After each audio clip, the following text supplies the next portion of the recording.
आता आपल्याला मिळेल मोफत वकील. खरं ऐकलंय आपण. आपली एखादी कोर्टामध्ये केस चालू असेल आणि आपल्याकडे जर पैसे नसतील तर आपल्याला कोर्टामध्ये मोफत वकील सुद्धा मिळतात. कुठून मिळतात तर प्रत्येक तालुका, जिल्हा, हायकोर्ट असेल किंवा सर्वोच्च न्यायालय असेल त्या ठिकाणी विधी सेवा प्राधिकरण नावाची एक कोर्टामध्ये एक योजना आहे. त्यामध्ये तुम्हाला एक अर्ज करायचा आहे की तुमचं उत्पन्न किती आहे. हे जो मोफत वकील मिळतात ते उत्पन्नावर भेटतात.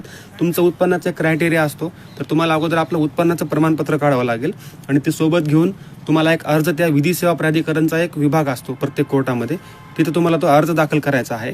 मग तुमचं उत्पन्न सर्व गोष्टी चेक करून तुम्हाला न्यायालयामार्फत मोफत वकील मिळतात. हे वकील कुठले बाहेरचे नसतात, त्याच कोर्टामधले काही कोर्टाने निवडलेले ज्यांना अधिकार दिले असतात ते वकील तुम्हाला भेटतात. त्यामध्ये तुम्हाला एकही रुपया पैसा त्या वकील साहेबांना द्यायची गरज नाही.